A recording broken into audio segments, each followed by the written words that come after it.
Doctor Mohammad Yunus, আপনি দুইজন নবীর নাম নিয়ে বসে আছেন। মোহাম্মদ একটা, ইউনুস একটা। কয় নবীর নাম বলে?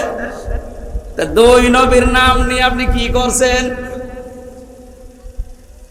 আপনি তো ফেব্রুয়ারির 12 তারিখে নির্বাচন দিয়ে চলে যাবেন ঘোষণা দিয়েছেন, যান। কিন্তু যাওয়ার আগে এমন একটা কাজ করে যান, এই দেশে মানুষের অন্তরে আপনি অমর হয়ে থাকবেন। আমরা 1 থেকে 5 পর্যন্ত আমাদের ছেলে মেয়েদেরকে দিনের শিক্ষার জন্য একজন আলেম শিক্ষক চাই না? কারা চান দেখি? লিল্লাহে তাকবীর। দেখেন তো, হাত তোলেন কে? আলহামদুলিল্লাহ। এটা জায়গা মতো চলে যাবে। যদি নাও চায়, আরো সে চলে গেছে। হযরতে ইব্রাহিমের পক্ষে একটা ব্যাগ থাকার কারণে যদি তার প্রসাব পাক হয়ে যায়, আজকে কোরআনের দিনের শিক্ষার পক্ষে যারা হাত তুলেছেন, কিয়ামতের দিনে এইটাই বিচারে কাজে লাগবে। আর আমরা শুধু কাজে লাগবে বলে না, এই জমিনে আমরা চাই এখন যদি কেউ না করেন, আগামী থেকে এটা করা হবে ইনশাআল্লাহ। 1 থেকে 5 পর্যন্ত বিশেষ করে একজন মাওলানা শিক্ষক তো মাস্ট বি দেওয়া হবেই, নয়তো এই ছেলে মেয়েগুলো বড় হয়ে ওই কার মতো হবে, আমি নাম নিলাম না। এখন কিছু নাস্তিক নতুন নতুন তৈরি হচ্ছে, হারপিক মজুমদার, ডাক্তার জাহেদ, আর যেগুলো আছে বাকিগুলো তো পালিয়েছে। আমাদের সন্তানদেরকে আমরা হারপিক মজুমদারের মতো বানাতে চাই না। এই কথা বলেন না কেন? আমরা বানাতে চাই হযরত ওমরের মতো। আমার ভাইরা, পৃথিবীতে আল্লাহর পরে যাদের স্থান আল্লাহ দিলেন, সেই মার বাবার সাথে যাদের সম্পর্ক ভালো না, এই বৃদ্ধাশ্রমে মাটা আমাকে প্রথমে এটা বলেছে যে আমার এই 3টা ছেলে মেয়েকে আমি দিনের শিক্ষা দিতে পারি না, এই জন্য তারা বোঝে নাই। 2 নম্বরে আমার বৌমা গুলো আধুনিক, তারা আমার ছেলেদের মাথা খেয়েছে। মার বাবার যে স্থান, হক, অধিকার, সেটা তারা দিতে দেয়নি। এই জন্য সন্তান বিবাহ দেওয়ার ক্ষেত্রে কমপক্ষে দিনদার পরিবার খোঁজ করা দরকার। আর দিনদার কি ফেরেশতারা আসমান থেকে ফেলে দেবে? এই দিনাজপুরে তৈরি করা লাগবে না। তার জন্য এই মাদ্রাসা। আপনার ছেলেকে মেয়েকে আপনি ডাক্তার, ইঞ্জিনিয়ার, বৈজ্ঞানিক বানান, অসুবিধা নেই। অন্তত এরকম মাদ্রাসায় 3টা বছর কোরআন আর হাদিসের মৌলিক কিছু শিক্ষা দিয়ে যে কোনো জায়গায় দেবে, আল্লাহর কসম কোনোদিন নাস্তিক হবে না। শেষ বয়সে ওই কিশোরগঞ্জের মতো আপনাকে বৃদ্ধাশ্রমে রেখে আসবে না।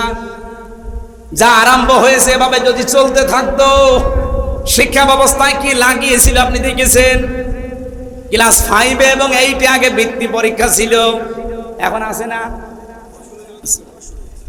আছে, আগেও ছিল। কিন্তু ওই প্রথমে আমরা যখন 5, 8 আমি বৃত্তি পরীক্ষা দিয়ে, ওই সময় 100 মার্কের কোরআন হাদিস ছিল। মাঝখানে এই 15.5 বছরে এই জালেমরা এসে এটা তুলে দিয়েছিল ওই দাদাদের প্রেসক্রিপশন অনুযায়ী। এখন থেকে আবার চালু হয়েছে, আমরা আশা করি এটা যেন বন্ধ না হয়।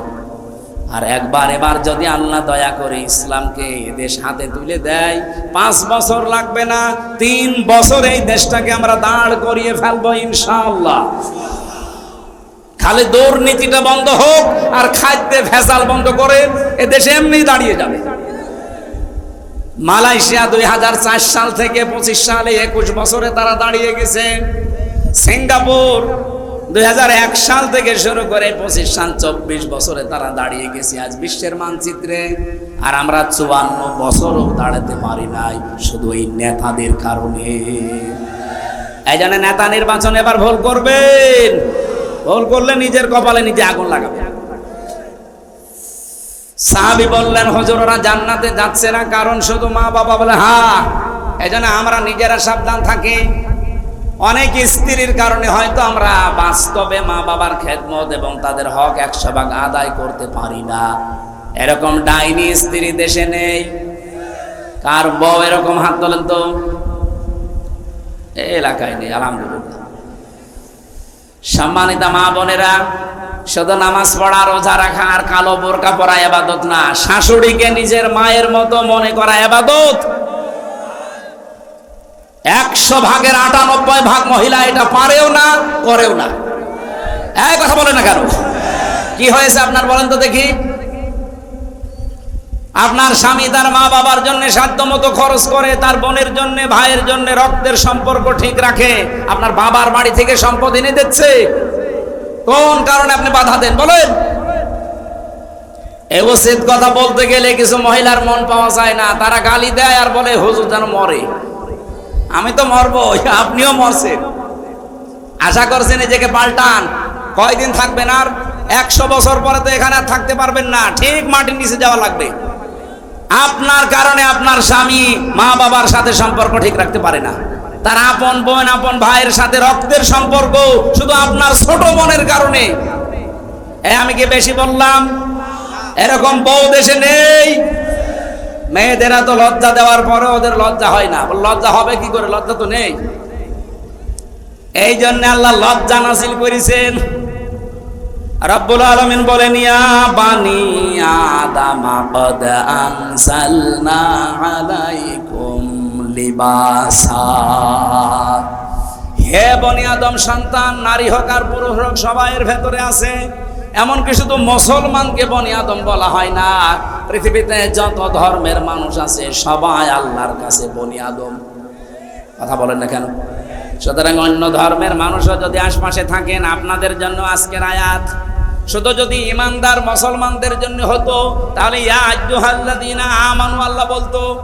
এখানে ইয়া বানি আদম, হে আদমের সন্তানেরা, কদ আনসালনা, অবশ্যই আমরা নাজিল করেছি, আলাইকুম, তোমাদের উপরে, লিবাসান, পোশাক।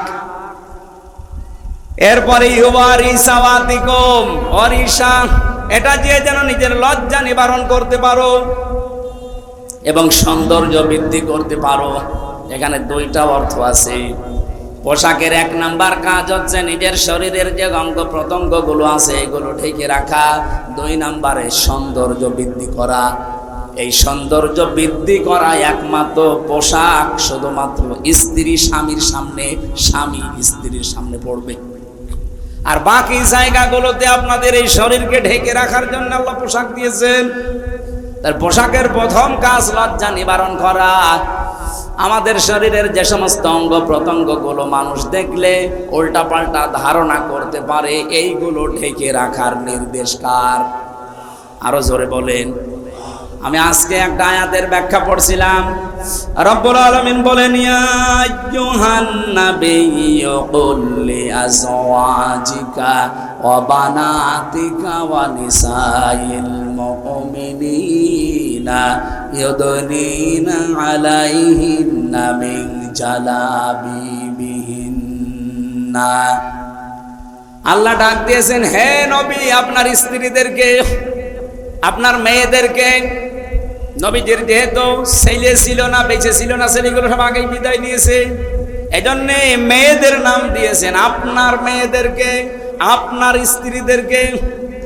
আর এই পৃথিবীতে যারা মমিন বলে দাবি করে, এই মমিনা মহিলাদেরকে আপনি বলেন তারা যেন নিজের জেলবাব, তাদের যে পোশাকটা আছে এটা যেন টেনে দেয়।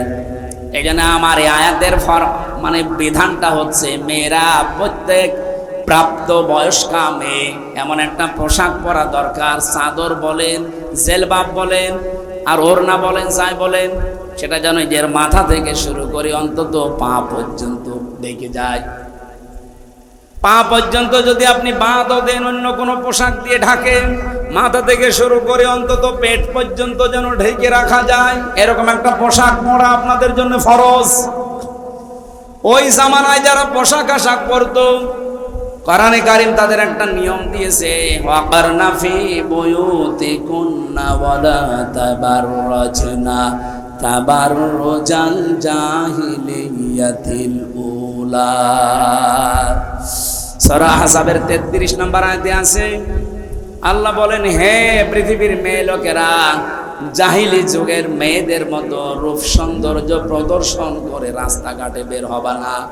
এখানে তাবাররুজের ব্যাখ্যা করতে গিয়ে আমি খাজেনের ভেতরে পেয়েছি, তাফসিরে খাজেনে 3টা বিষয় দেওয়া আছে।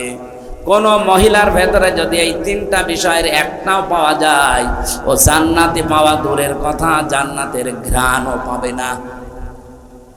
তাবাররুজের 1 নাম্বার অর্থ হচ্ছে মেয়েরা যখন রাস্তাঘাটে আসে তখন তাদের পোশাক হয়ে যায় 8-60। এই জন্য মেয়েদের চোস পায়জামা পরা জায়েজ নেই। মেয়েদের পোশাক হওয়া লাগবে ঢিলা ঢালা।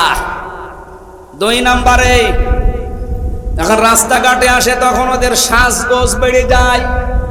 আপনি সাজতে পারেন একজন বিবাহিত মহিলা শুধুমাত্র তার স্বামীর জন্য, এমনকি তার বাবাকে দেখাতে সাজাও মেয়েদের জন্য জায়েজ নেই।